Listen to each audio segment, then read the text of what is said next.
Bom dia, meus queridos e amados irmãos da classe Fundamentos Bíblicos da Família. Que a graça e a paz do nosso Senhor Jesus Cristo estejam com cada um de vocês. Vamos orar para começar a nossa aula? Santo Deus, Pai querido, diante da Tua presença estamos agradecidos por termos vida e vida abundante em Cristo Jesus. E te pedimos, ó Deus, que neste momento todos possamos nos irmanar num só Espírito e aprender contigo acerca de lições tão importantes para as nossas vidas.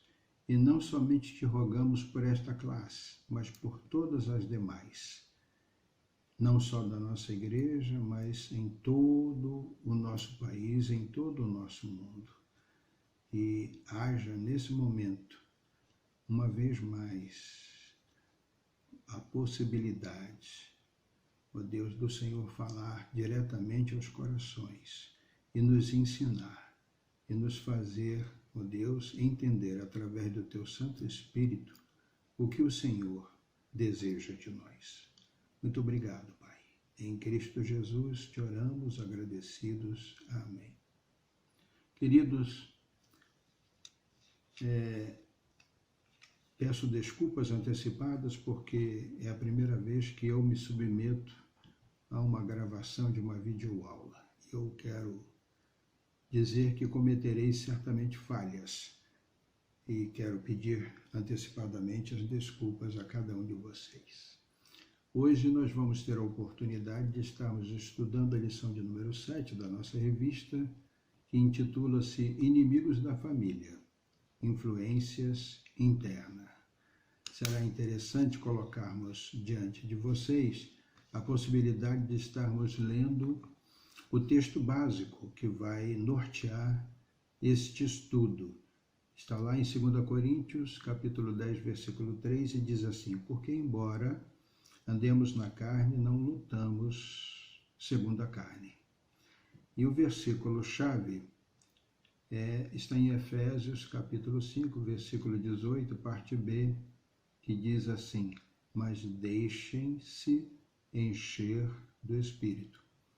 Por esses textos lidos, nós vamos ver que para enfrentarmos os inimigos da família, nós precisamos estar em todo o tempo sendo conduzidos, vivendo em Cristo. Aliás, é o tema, é o alvo da lição nesta manhã. O alvo é compreender que as dificuldades vividas em família refletem nossas lutas contra a carne e o pecado que nela habita, os quais podem ser vencidos se andarmos diariamente no Espírito. Amém? Então, as famílias, todas as famílias, são palcos de uma grande luta espiritual, onde a carne milita contra o Espírito. E nós devemos, por isso, embasados no Espírito, estarmos nos vestindo com a armadura de Deus, que está lá. Se alguns desejarem, depois podem repetir o vídeo para saber os textos, mas está lá em Efésios, capítulo 6, a partir do versículo de número 18.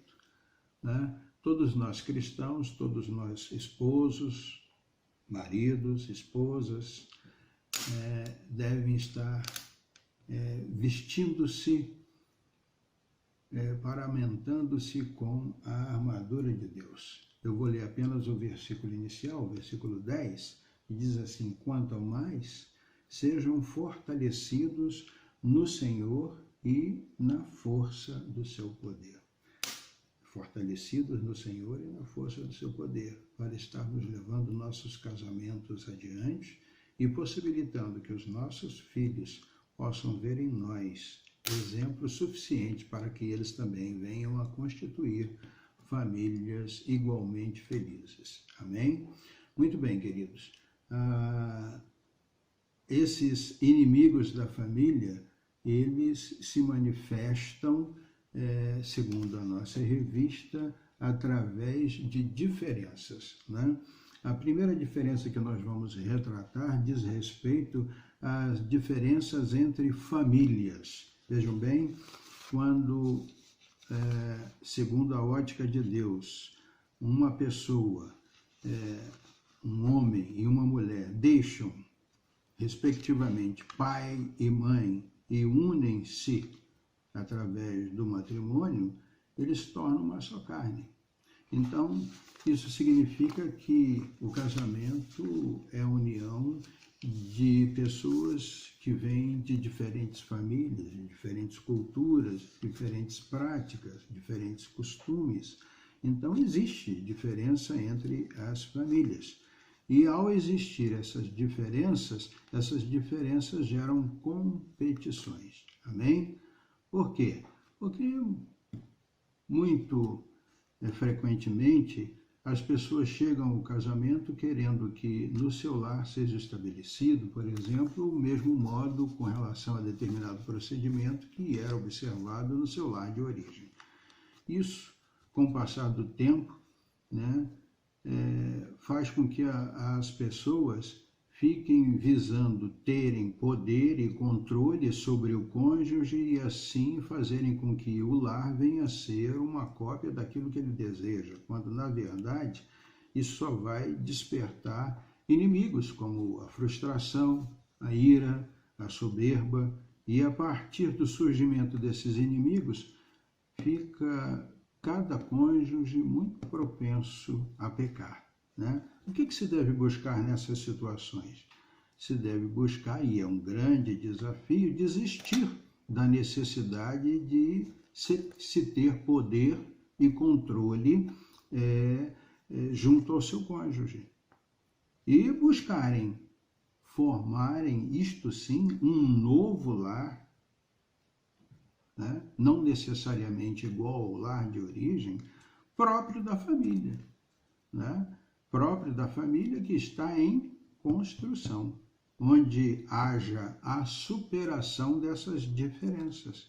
Essas diferenças, elas são muito úteis quando vistas de determinado ângulo. Agora, quando vistas de outro ângulo, elas se tornam dificuldades bastante relevantes na vida do casal.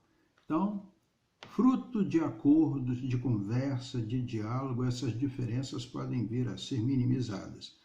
Principalmente, né? Principalmente, fruto da orientação de Deus, da palavra de Deus, né? Se estamos submissos, como há pouco lemos sobre o versículo-chave, se formos em todo tempo submissos ao Espírito Santo de Deus, vai haver a superação dessas dificuldades. Tá certo? Muito bem. Para isso, a gente pode trazer à tona a nossa memória a história de Ruth. Ruth e Orfa, que eram noras de Noemi, né? Todos conhecem essa história, mas é importante que nós possamos, nesse momento, estarmos repetindo aquela expressão que, depois de Orfa ter voltado para Moabe, Ruth pôde responder à sua nora, porque ela insistia que ela também voltasse para Moabe. Então, Ruth respondeu: não insista para que eu a deixe, nem me obrigue a não segui-la, porque aonde quer que você for, irei eu, e aonde quer que pousar, ali pousarei eu. O seu povo é o meu povo, e o seu Deus é o meu Deus.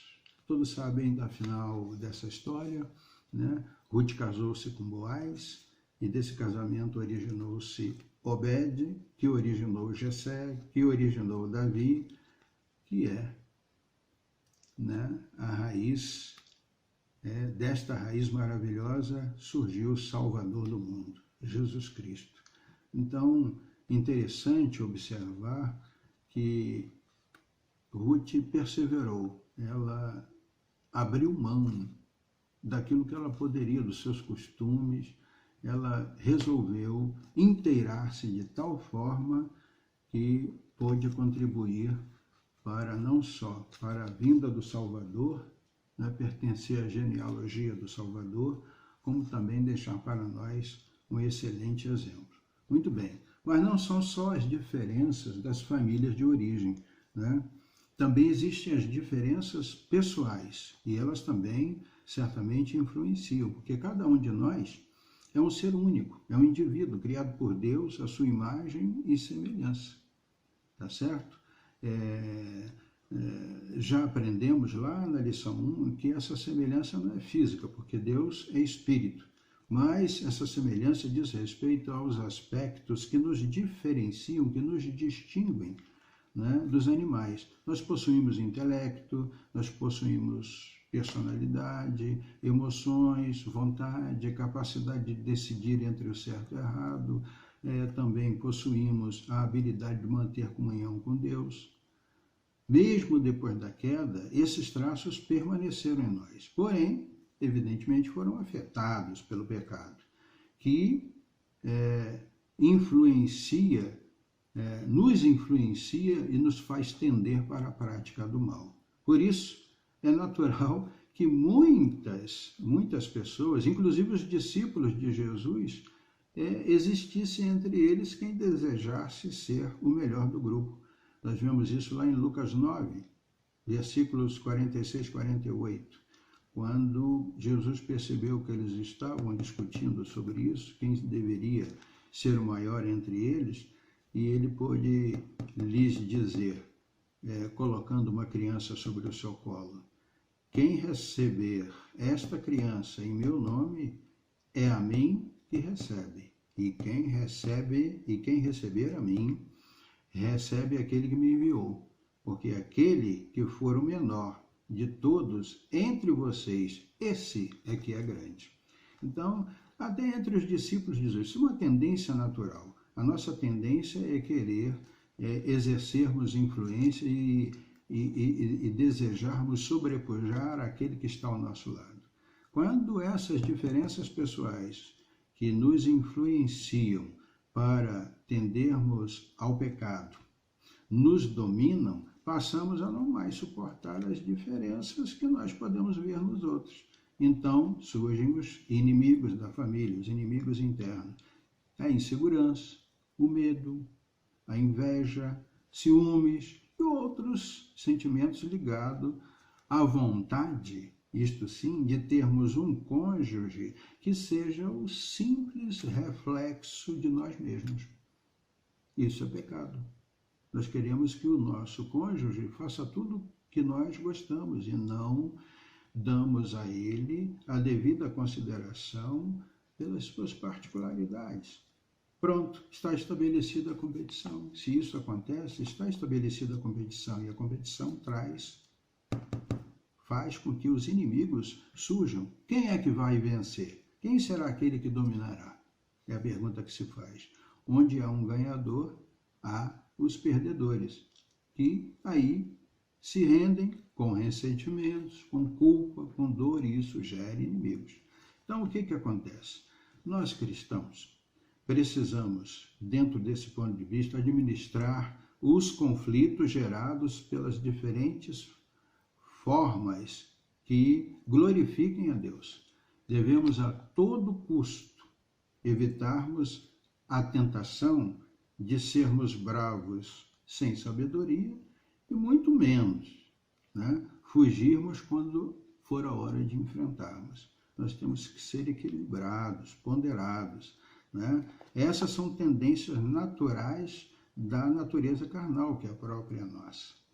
Provérbios 15:1 diz que a resposta branda desvia o furor, mas a palavra dura suscita a ira. Por que então, ou como então devemos proceder para nos livrarmos desses procedimentos que não são procedimentos úteis, que não são procedimentos que colaboram com a vida do casal, que colaboram com um bom relacionamento entre os cônjuges. Nós devemos ser firmes, objetivos, claros, né? Porém, como já disse, com equilíbrio e ponderação. Não permitamos que se estabeleça entre nós, cônjuges, e entre nós, pais e filhos, um clima de constante competição, pois tal prática certamente irá gerar conflito no relacionamento.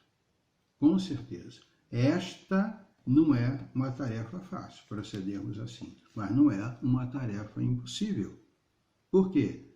Porque para aquele que se submete à ação do Espírito, as coisas se tornam fáceis. Aliás, é o que está muito bem delineado lá no início da nossa lição. Nós precisamos, o objetivo da nossa lição é que nós tenhamos condições de estar compreendendo que as dificuldades vividas em família refletem nossas lutas contra a carne e o pecado que na carne habita, os quais podem ser vencidos se andarmos diariamente no Espírito. Então, buscando uma vida de intimidade, de proximidade com Deus, que nós vamos vencer essas dificuldades. E diz assim a palavra de Deus lá em Gálatas, capítulo 5, a partir do versículo 16. Digo, porém, o seguinte: vivam no Espírito e vocês jamais satisfarão os desejos da carne. Amém? Por quê? Porque a carne luta contra o Espírito e o Espírito luta contra a carne, porque são opostos entre si, para que vocês não façam o que querem. Mas, versículo 18, se sois guiados pelo Espírito, vocês não estão debaixo da lei. Amém? Então, é preciso que nós tenhamos possamos visualizar muito bem isso. As diferenças pessoais, elas nos influenciam, mas nós podemos vencê-las. Nós podemos nos deixar dominar pelo Espírito. Aliás, todo cristão precisa, ao longo de toda a sua vida, estar em processo de santificação, e isto é viver debaixo do domínio do Espírito. É o Espírito quem deve nos dominar. É uma dificuldade, é uma luta. Paulo mesmo declarou várias vezes que aquilo que ele queria fazer, ele não conseguia colocar em prática. E aquilo que ele não queria fazer, isso ele fazia. Então, é uma luta constante, que todos nós precisamos estar em todo o tempo desejosos de vencermos. Há uma outra diferença. As diferenças podem provocar, uma outra diferença que pode provocar conflito de gerações, né? Porque num casamento existem pais que pertencem a uma geração e filhos que pertencem a uma outra geração. Então não é incomum, né, que em alguns lares os pais demonstrem uma empatia maior por determinados filhos em detrimento de outros, né? Isso é interessante de se notar, porque na relação entre pais e filhos é imprescindível o respeito por cada um dos filhos como um indivíduo espiritual, criado por Deus, de forma ímpar, de forma singular. O Salmo 139, versículos 13 e 14, nos traz assim a seguinte afirmação: pois tu formaste o meu interior, tu me tecestes no ventre de minha mãe. Graças te dou, visto que de um modo assombrosamente maravilhoso me formaste. As tuas obras são admiráveis e a minha alma o sabe muito bem. Isso é para cada um. Cada um de nós foi de um modo assombrosamente maravilhoso formado.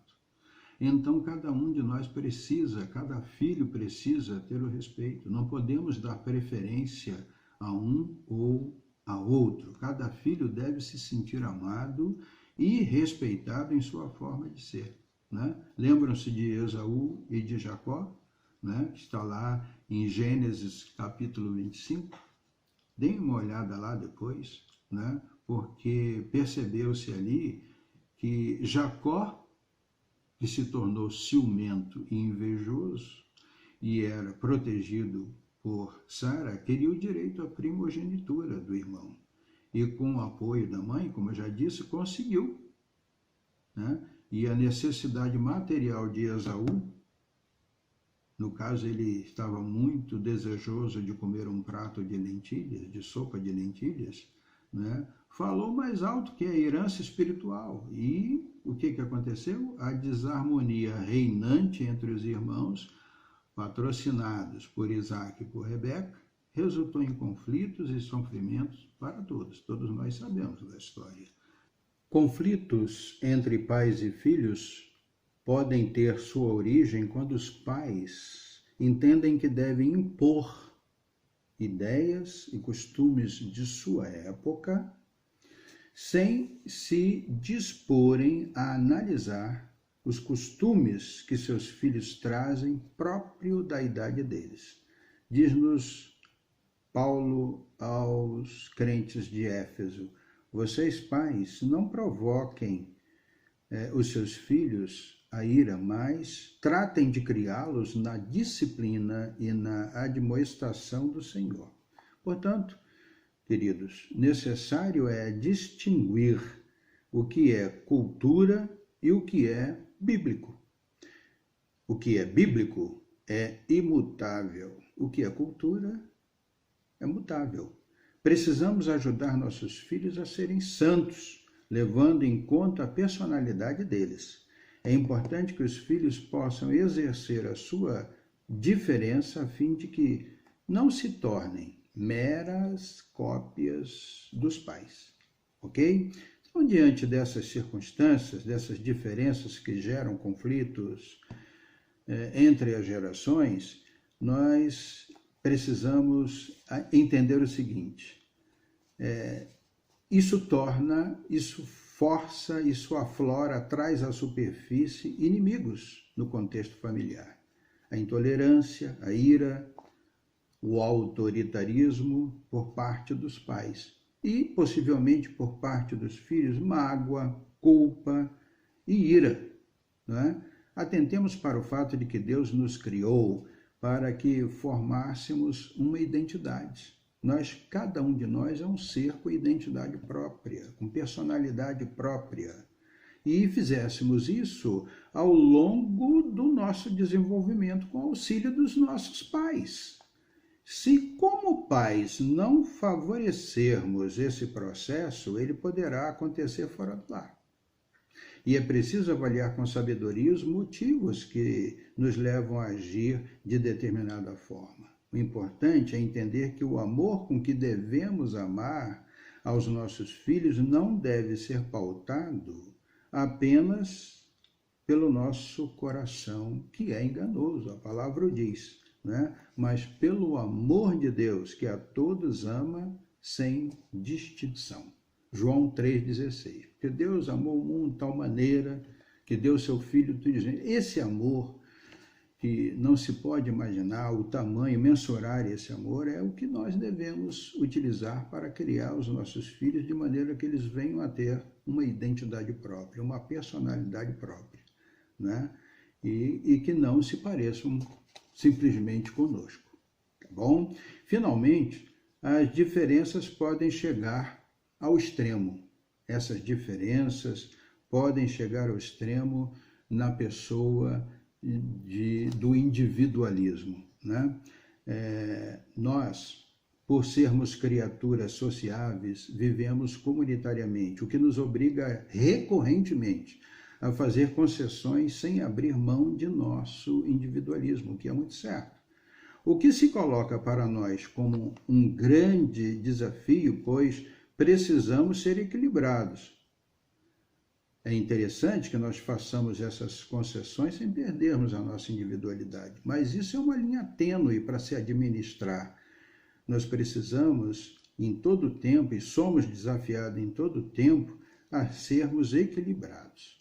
Nós precisamos ser um corpo bem ajustado em Cristo Jesus, né? Diz-nos Efésios 4,16, na nova tradução de linguagem de hoje. Diz assim: e ele, que faz com que o corpo todo fique bem ajustado e todas as partes fiquem ligadas entre si por meio da união de todas elas, e assim cada parte funciona bem. E o corpo todo cresce e se desenvolve por meio do amor, como já tínhamos dito. Então, nesse contexto, nos deparamos com mais um outro inimigo, é o individualismo, né? Por quê? Porque a tendência humana, a nossa carne, ela deseja fazer tudo por nós.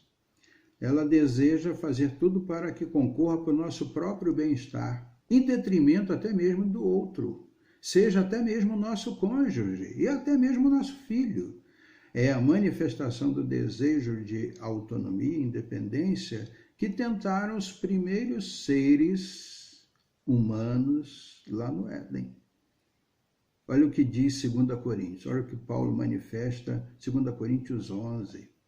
Ele diz assim: tenho zelo por vocês como um zelo que vem de Deus, pois eu preparei vocês para apresentá-los como virgem para um só esposo, que é Cristo.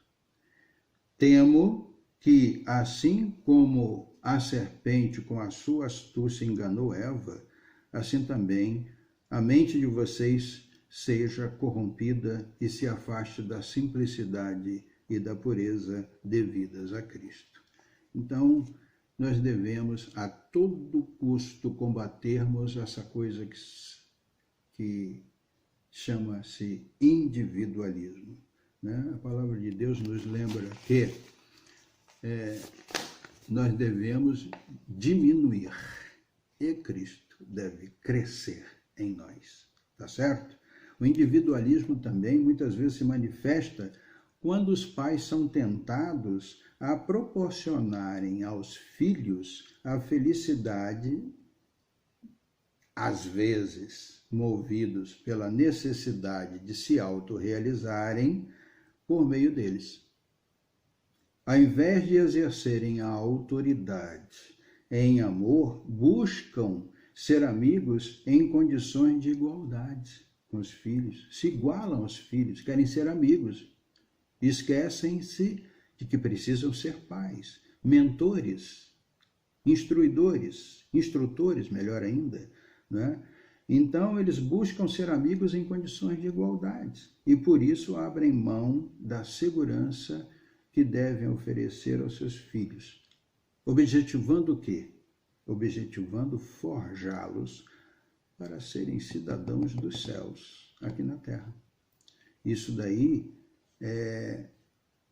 faz com que eles abdiquem, né, de algo muito importante, abdiquem da responsabilidade e da autoridade da função paterna, que implica em colocar limite para os filhos. Portanto, deixam-se conduzir pelos impulsos dos seus próprios corações, que a palavra diz que os nossos corações são enganosos, que, impelido pelo desejo de satisfazerem-se, os pais satisfazerem a si próprios, pensam erroneamente que estão favorecendo a felicidade dos filhos. Isso é tudo a atuação de um inimigo tremendo, que se chama individualismo. É muito saudável, queridos, que enquanto cônjuges e filhos, deixemos também de responsabilizar os outros pelos nossos conflitos e passemos a analisar a nossa participação neles.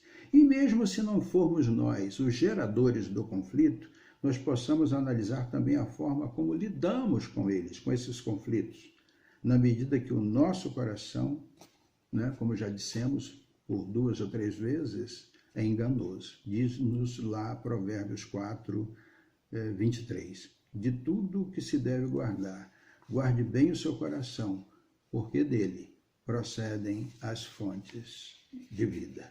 Amém? Então, queridos, recapitulando, a lição de hoje falou-nos sobre os inimigos da família. Falou-nos sobre as diferenças entre famílias de origem, que chamam à tona inimigos, que agem no seio da nossa família. Chamou-nos a atenção para as diferenças pessoais e as suas influências.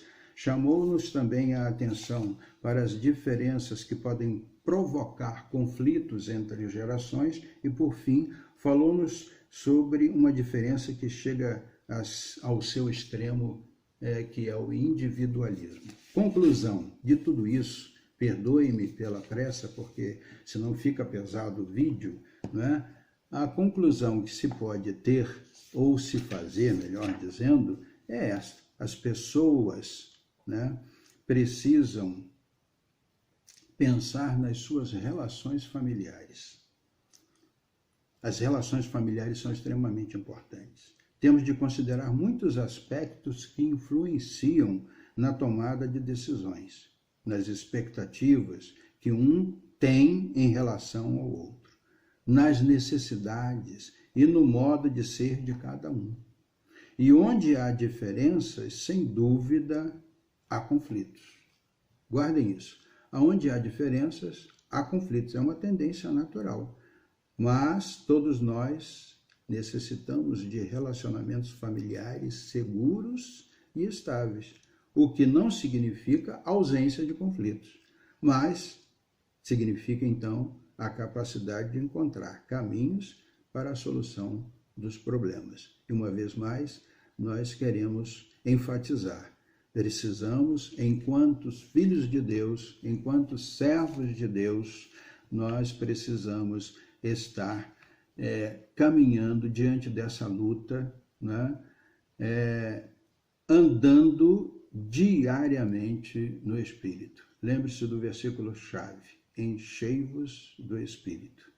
Lembre-se que ao longo desta lição nós falamos: vistam-se da armadura de Deus, para que nós possamos travar essa batalha no seio da nossa própria família, porque no seio das famílias queridas nossas existem inimigos que buscam fazer com que nós nos desviemos do propósito de Deus. Que o Senhor a todos abençoe. Oremos. Senhor nosso Deus, nós te agradecemos e te pedimos que essa palavra seja completada em cada coração pelo teu Santo Espírito, e que não somente fiquemos na audição dessa aula, mas passemos para uma reflexão profunda, pois que isto significa termos um bom resultado no relacionamento com os nossos cônjuges e na criação dos nossos filhos. Ó Deus, capacita-nos para tal. É a oração que nós te fazemos em Cristo Jesus. Amém.